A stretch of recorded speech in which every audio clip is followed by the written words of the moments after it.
Hey, welcome back to the shop. On this quick video, you're going to see some upcoming projects that we're going to be working on together and filming. Also, it's time to start up some bikes. So we're going to start up a Panhead, an Ironhead, an Evo. Let's say, hey, welcome back to Butler Customs Motorcycle Shop.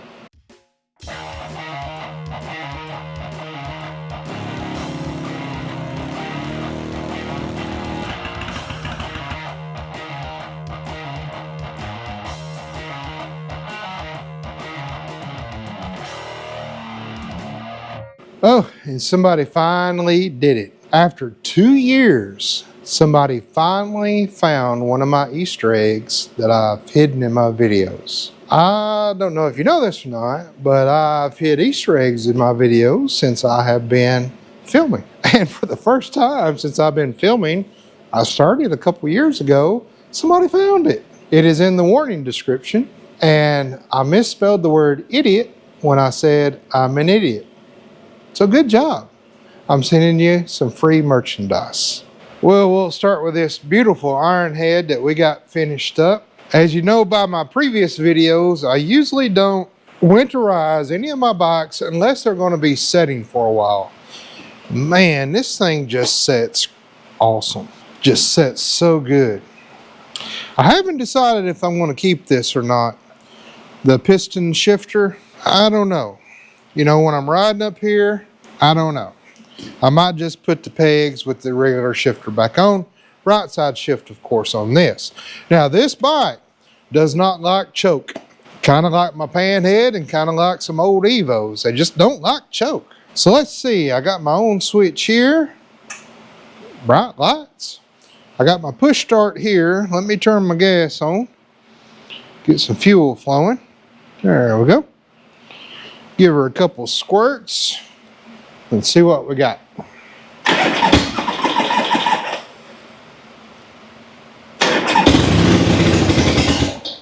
All right.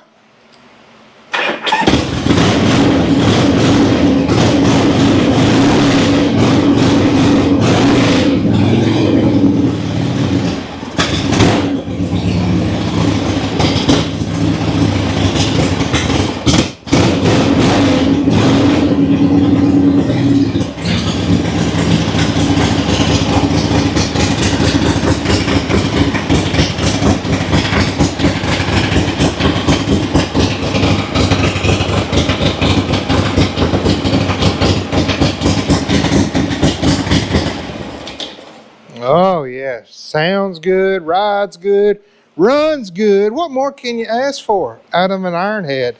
And hey, doesn't leak anything. What? All right, let's go fire up Panhead Lucy. All right, got Lucy here. Always have her pointed toward the go door. All right, baby girl. Alrighty, been a while for her. I did replace the kicker gear and the spring. I put a new spring on. So everything should be good and tight. Now on her, it took me a while to figure out her, what she likes to start. And for Lucy, when it's warm outside, what she likes best is no choke and no pre-kicks with the ignition off. And when she's warm, she's usually a one kicker. Now, I had some trouble last year with my gear, so some had a lot of kick throughs, but it should be fixed now. But since it's cold, I am going to kick a couple times with the ignition off. Then I'm going to turn my fuel on, a couple squirts, ignition on, and see what we got.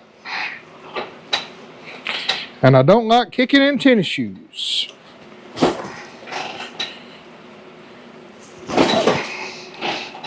Give me one more. Oh, come on.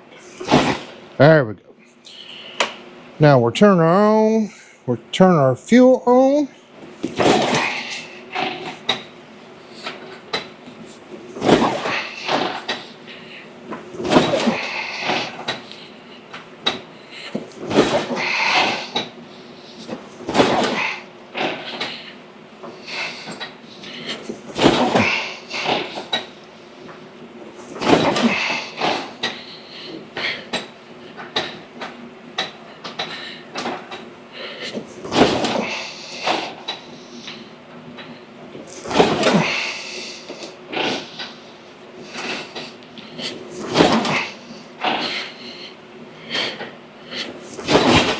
There we go.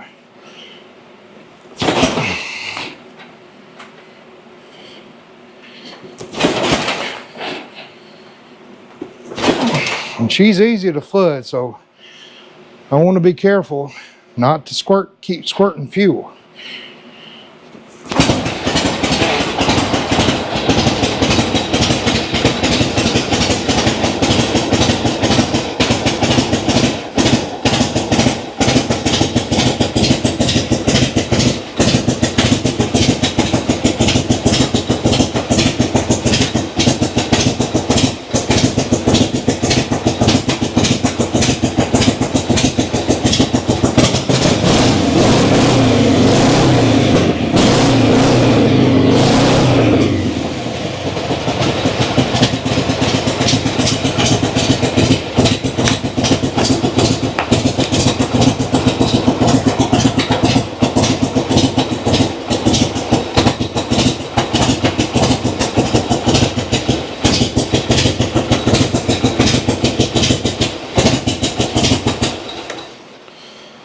Very good. I didn't have my idle up, so I had to kick it several times. Forgot to turn it's got a little knob here. When it's cold, I can turn my idle up, and when I kick and it starts to sputter, it'll catch. I forgot to do that. Now, I will go back and start them all and let them get up to operating temperature. That is so important to do. So don't forget to do that. Don't start it and then just stop it like I just did. Let them run. Let them get warm. Open up the doors. Get some good ventilation. Went by my painter friend, Mr. Mike's, and guess what I got back? My vintage 3/4 helmet, and it matches Lucy. Oh, beautiful. It's the exact paint that was used on her. It's on this. I can't wait to get it out in the sun. So now I got to take it to Mr. Chase, my fence striper, and have him do his magic on it to kind of match the color that's in here. So that's going to be really, really sweet. I bought this off the Amazon page, and I have to say I like it. Now, I've not been down the road on it. I don't know how the wind's going to be, but I really do like it. Now, I went with this. I'll tell you, I like open face better.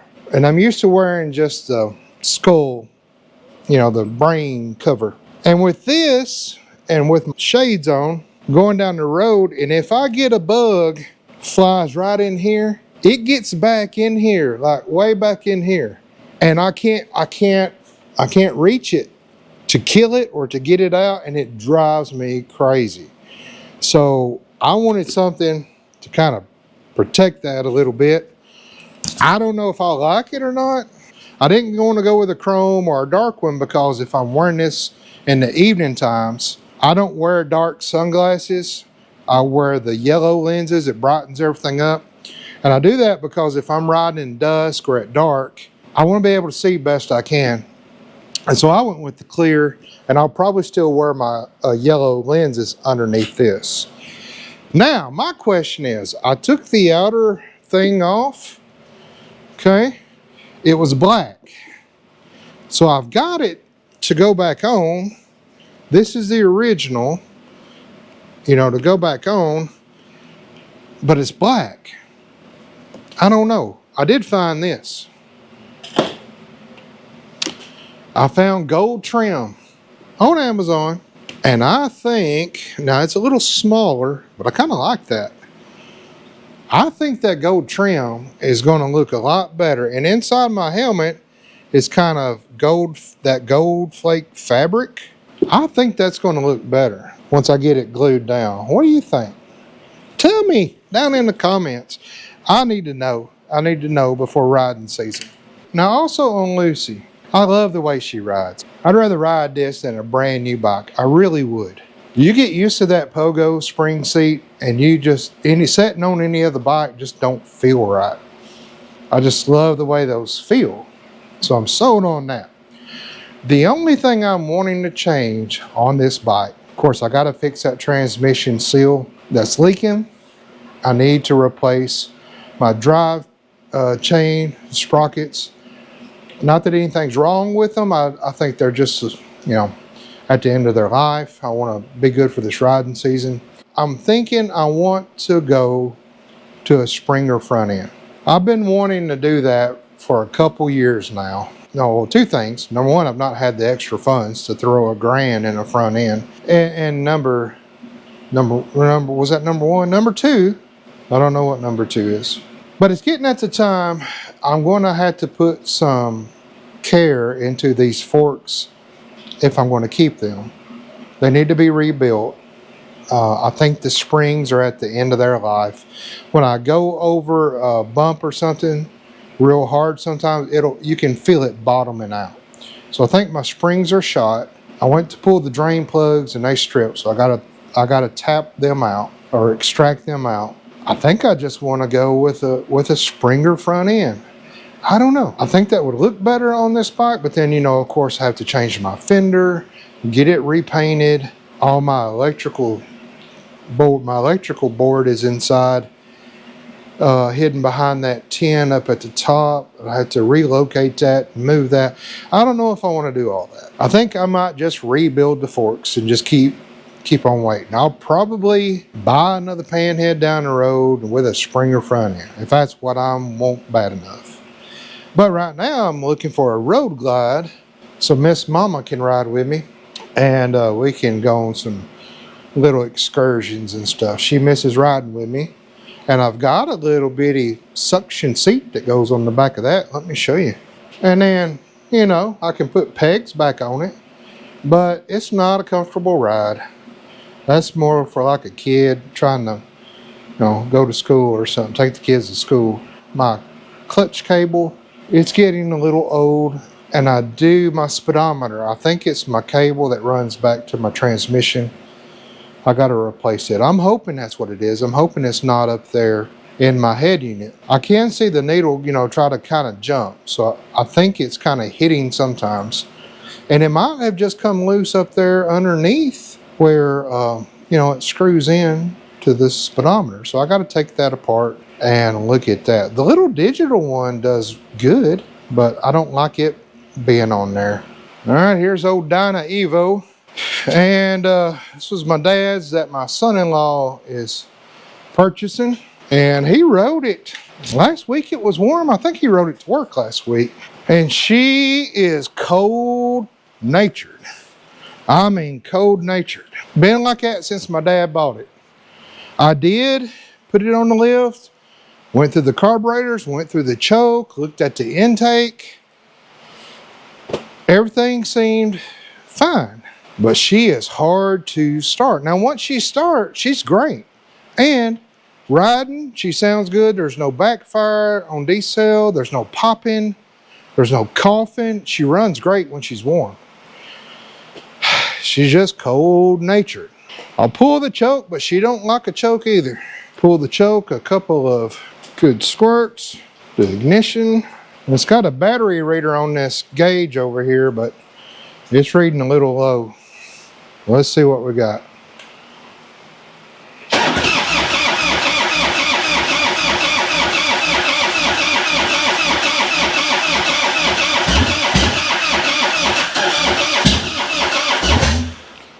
He's got a low battery.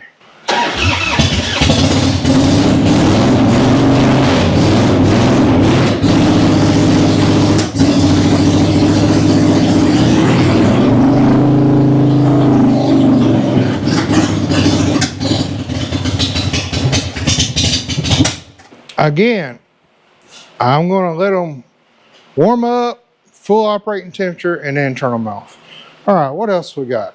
All right, I went to start up this Road King. This is a subscriber from West Virginia, and I turned the petcock on, and before I even started, I smelt fuel. I'm like, uh-oh, and I got a petcock leaking. So I had to drain all the gas out so it didn't just leak all over the motor or the primary. So got to replace the petcock. Probably the seal in there where you turn it is bad because it never leaked. And then when I turned it, it started leaking, just pouring out. So I've got that disconnected. I got to change that petcock out. pretty easy to do on these. There's no vacuum or anything. You just drop it down, put a new one in. But I can't start that. This is, of course, the one we did the new lifters on and set the push rods on, all that fun stuff. Oh, I do have one more thing to start up. My old chop truck. Oh, all right. I love this old truck. All right, let's get her in neutral. I was taking the trash off in her this last summer. The clutch started slipping. So I'm like, oh, I had the back end loaded down with trash. I'm like, I better turn around and get back to the house. So I'll be putting a new clutch in it this spring and summer and get her back on the road. But let's see what she does. She hasn't been started in a minute. It's in neutral. Usually hold the gas down, pump a couple times, hold it down.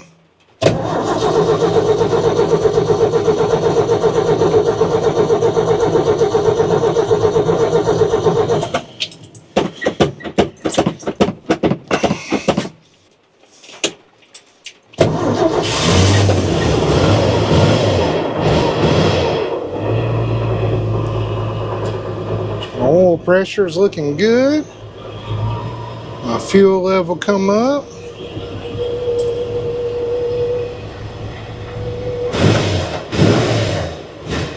It even has some ventilation for your toes down there. The heat works. The air conditioner works. Headliner's still in, though it's saggy and peeling. Visors are still in. It's been a good old truck. I love driving this truck. Of course, the choke don't work, but my lights work, my wipers work. Emergency, I think they work too. My radio does not work. It's an old push button dial. Of course, I got the vanilla hanging.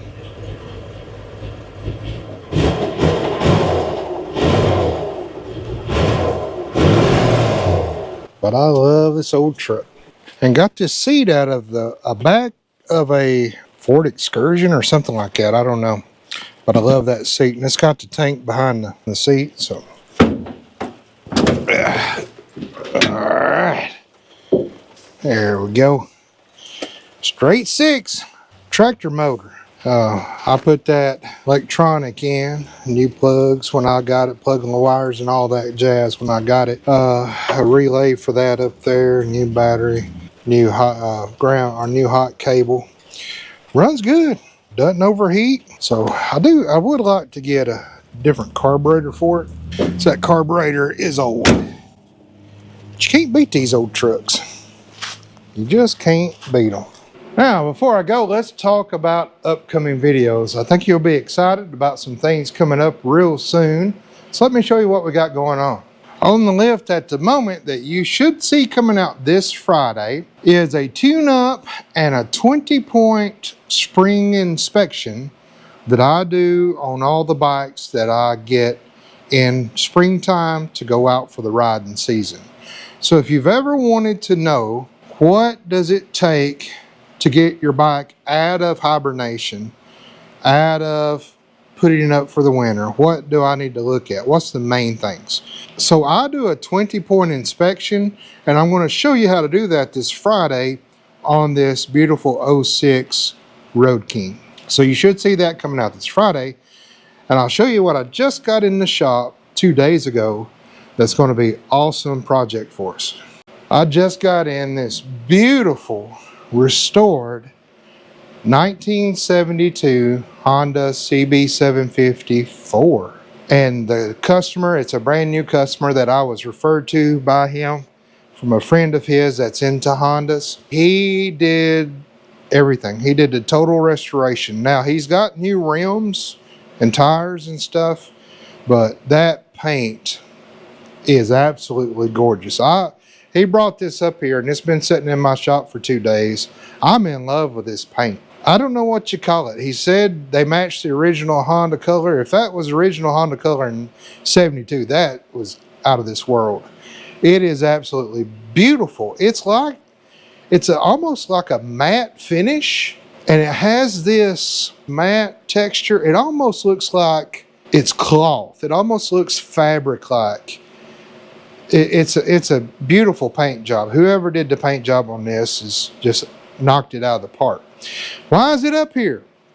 Well, he redid the heads, pistons, rings, everything on this bike, got it back together, fired it up, went down the road, noticed it had very, very low power, wasn't running right, brought it back, and a buddy of his said, you need to check compression. He checked compression, and I think he had 50 on one, 60 on another, maybe 100 on four. So it was all over the place. Definitely an issue. He believes the issue is in the head. So he bought a good used head off eBay and brought it up here and wants me to take the old head off, put the new head on. So if you've ever wondered what it takes to redo a head on a Honda CB 750, well, we're going to have fun doing that. Beautiful, beautiful bike. So we'll be getting that on the lift pretty soon. There's some things I got to finish up first. So here in probably the 1st of March, we're going to dig into this and go exactly by the book and get this new head on here. I'll show you the head he picked up. It's in pretty good shape. The head he picked up, he brought up pretty much most of the stuff we're going to need. The head gasket, all the other gaskets, the valve seals, and then some bolts and things like that. That's the cover. We're not going to use this cover. He's got a nice chrome cover he wants to use. But here's the head. So looks like it's in pretty good shape. Of course, I'll be taking this to the machinist to have him make sure the head is in good condition.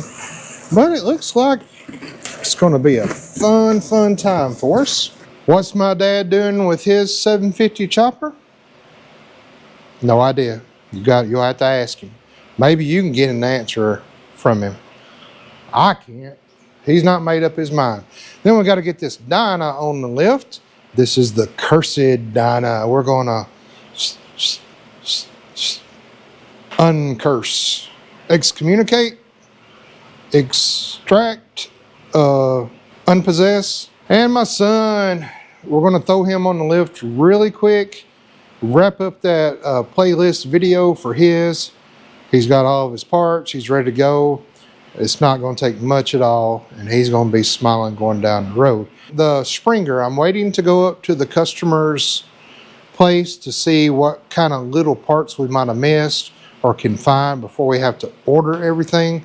Because as you saw by the last two videos, or the last video maybe, it added up to be quite a lot of parts. The clutch, remember, was just stuck. The clutch cable, I thought it was okay, but those frayed wires were not okay. It was indeed part of the cable, and it snapped. So there are some things we're going to have to buy, but if I can find some of the other little things, I don't have to. Now, the problem was we went up to their place, and I got containers that I thought had Sawtelle parts in them. And they did have Sawtelle parts in them, but a lot of these parts are for that other Sawtelle they have, which is a twin cam, not the Heritage Springer Evo. So a lot of these will be going back. Some, of course, we'll use. We did find the headers. Yay! So we can at least get the bike on the lift, put the headers on, and get it fired up and just hear it run. Now the Triumph 1200. I've still not pulled the switch on this of what to do. I know that a kind of a cafe racer would look really good. I've seen pictures of these cafe'd out and they look really sporty. The dual headlights, they look good. But I don't know. I've got all the other stuff we could just put back on. So here's what I think I'm going to do for now. I'm going to go ahead and order the parts that I need. And Triumph parts, from what I'm discovering, are like Rolls-Royce parts. They're very expensive. So I think what I'm going to do is, I've saved up a little bit. I'm going to order the parts I need just to get this running. Take it down the road, then make a decision. I don't want to make a decision and start doing all this front end, delete, side, cutting frames up and all that if we can't even get it to run. So I'm going to order the parts. We're going to get this back on the lift. We're going to hear it run. I want to take it down the road. Put enough on it that I know I can take it down the road and see how it does. Because I have heard these things run great. These things are quick. The way the frame's designed is very ingenuitive. So that's going to be back on the lift very, very soon. And also there is a frame sitting back there, a hardtail Evo frame. There's the tins there. Those are very, very special. Those have the customer's dad's ashes in the actual paint. And then I got his motor and transmission, open primary, belt drive, suicide shifter, just choppered out. Not much of a rake, and I don't think his forks are extended, but here soon, he's working on some finance stuff. So once he gets that squared away, we will be building a chopper from the frame up. So if you ever wanted to build you one, you can follow along and build yours at the same pace. And we have Chase Spears, the Pinstripers hardtail show bike that we're going to have, should be out. A video of this should be out, part 2. Not this coming Friday, but next. Excuse the water. We have had so much rain, you could get a canoe and go down my driveway. I had some gutter issues. A storm come, blew half of my gutters off. Me and my son put the gutters back up yesterday, and I guess I just didn't put them up right because all the water's just coming down right in front of the door and coming in here. I bought me one of those little strip things that like swells up when water, gets in it, and it did great. And then the next time it rained, it went back down. Next time it rained, it didn't swell up, so it just stayed flat. So I don't know if I bought a cheap one or what. But for all you water folks, help me with this. I've got water coming in just this corner of the shop. It has been since the day I moved up here. All right, so when they poured this concrete slab, which is a pretty good sized slab, when they poured this slab, it angles in. Now they started to try to fix it when they realized their mistake, and they started to cut out a strip here to put a grate in, I assume. So they started to cut the concrete out, which is like, all right, that's a good thing. But they stopped right about here. And I always wondered why until I come into the shop.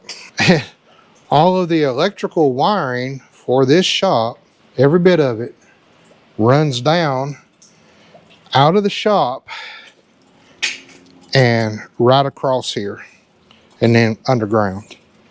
So they, thank goodness, somebody said, hey, wait a minute, we need to think on this. Thank goodness they didn't cut that out and get into the wiring. I don't know if how deep the wiring runs, but I assume, they were trying to fix the issue and then just stopped. I don't know what to do. Like I said, I tried that strip there. I've tried rubber strips hanging off the door. Nothing keeps this water out. And it's pretty bad. It runs this way and then goes out the sides. So it doesn't like fill up the shop or anything like that. It was just poured really bad.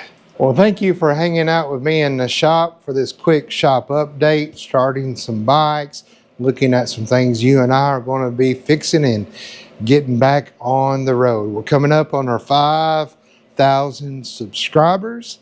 We're going to be giving away a bunch of stuff, and Chase already has plans for our grand prize, which is a vintage helmet he's going to paint up, pinstripe up to give to our big winner. So thank you so much for hanging out in the shop with me, and tell your mom and them I said hi.